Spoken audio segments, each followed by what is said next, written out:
Ranking a website on the first page of Google really isn't that hard once you know what you're doing. In this video, I'm going to share my 11 all-time best e-commerce SEO tips. Now, this is information that my consulting clients pay me thousands to learn, and my agency clients pay me even more to apply for them. Just like a brand who I recently helped increase their organic search revenue from just $3,000 a month to over $300,000 a month in about 63 days, which is pretty unheard of. So make sure you watch this full video and apply everything that I'm going to teach you if you want similar results. First and foremost, do not pay for the most expensive tools out there like Ahrefs or SEMrush, for example. There are plenty of free low-cost tools like clicks.so, Screaming Frog, Google Ads Keyword Planner, and Lowfruits. I learned on tons of free tools. I didn't even pay for SEMrush until I was like 2 years into my SEO career. Same with Ahrefs. Number 2, take care of your technical SEO before you start doing anything like keyword research, writing content, building links, anything like that. If you could dedicate just like 2 to 3 hours up front to build a solid technical foundation, it will yield such big results down the road, and you will not have to constantly be stressed about technical SEO all the time in the future. You don't even have to know how to code. I barely know how to code, and technical SEO is always something I prioritize up front, and I never have to worry about it later on. It's great, okay? Number 3,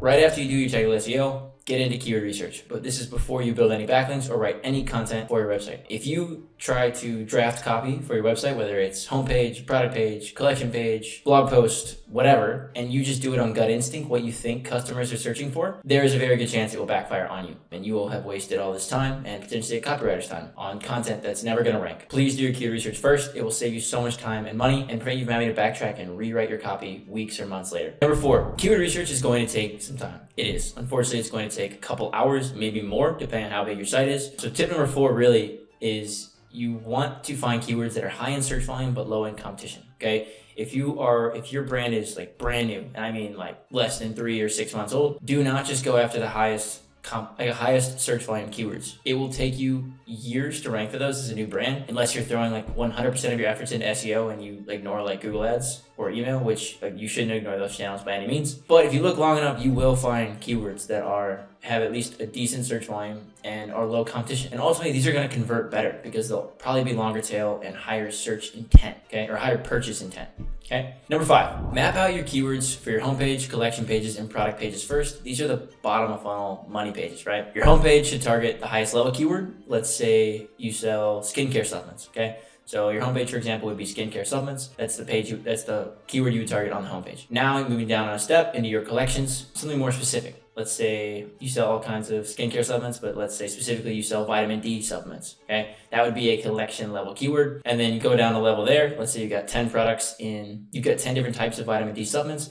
One of your product pages may be optimized for something more, the most specific in that collection, which would be vitamin D supplement pill, right? Maybe you've got another product that's optimized for, vitamin D supplement patch or vitamin D supplement gummy, something like that, right? So that's how to think about that. Just start broad and then move your way down. Number 6, once you have these keywords for your homepage, collections, and products, make sure you add them to the following locations for each respective page, okay? First is your title /H1, 2 is your URL slug, 3 meta title, 4 meta description, 5 image alt text, 6 the first sentence of that page, and also a few times naturally throughout the content. As far as like keyword density is kind of a thing of the past. It matters in a few niches, but truthfully not in most niches.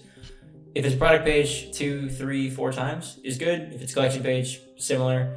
Homepage, similar. If it's a blog post, it'll be much longer copy. You'll be looking at like 1,000 to 2,000 words. So in that case, you'll need to mention your keyword and variants of that keyword more than just 3 or 4 times. If you've got a lot of products or a lot of collections, it is going to be so boring and it's going to feel like overkill to add these keywords in every single spot in every single page. But I'm telling you, it's so important. Most of your competitors will give up after 3, 4, or 5 products. If you can do this for all 10, 20, 30, 40, whatever, I guarantee you're going to beat them over time. Okay, you might not beat them right away, but I guarantee you, if you can commit to doing that, you will be better for it in the long run. Number 7, for each of your collections, so let's go back to skincare supplements, write supporting blog content to build topical authority and demonstrate your subject matter expertise.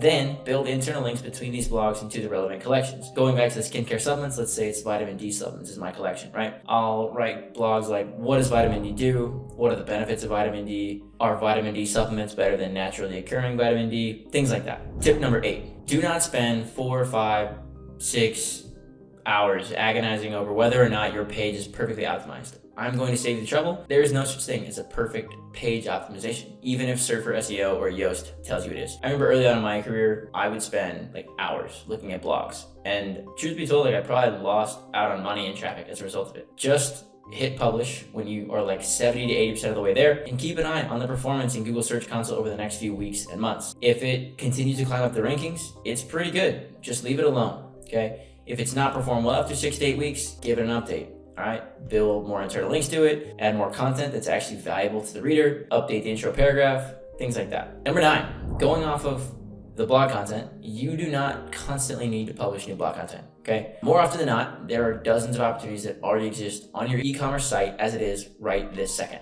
If you want to improve the ranking of a particular page, or like all of your pages really, make changes to the meta title, first sentence, introduction paragraph, or first paragraph, add internal links to it to get quicker wins. These are all quicker wins that take a few seconds or minutes, rather than writing 10 more blog posts just in the hope they rank, okay?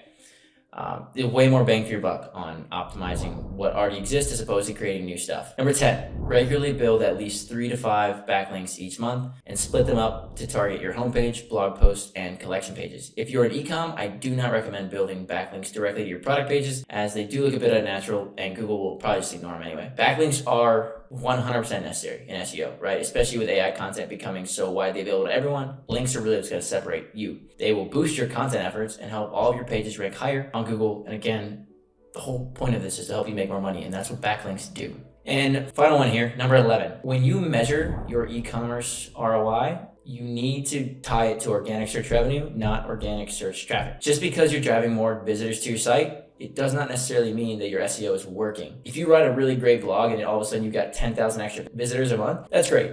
Maybe you get some more email signups, SMS, you can hit it with retargeting ads. But truth be told, like you're not probably going to make a lot of money off that one blog. The way to make money in e-commerce is to rank your collections and products at the top of page 1. Blogs, you obviously want to rank there too, but traffic is a vanity metric. Revenue is like a tangible metric that you need to be focusing on. So focus on improving the ranking of your money pages, not your blogs. As I mentioned at the beginning of this video, I recently helped a dropshipping store increase their organic search revenue from about $3,000 a month to over $300,000 a month in under 100 days, 63 days to be specific. I also made a completely free video giving away the full SEO process we used at my agency to achieve this. Click on the pop-up to go watch that. I also recently launched a consulting program for anyone who needs help with their SEO, e-commerce sites only. And if you're a Shopify brand that's making over 100K a month and you want to have a quick chat with me about working with my agency, book a call. Both links are in the description. Peace.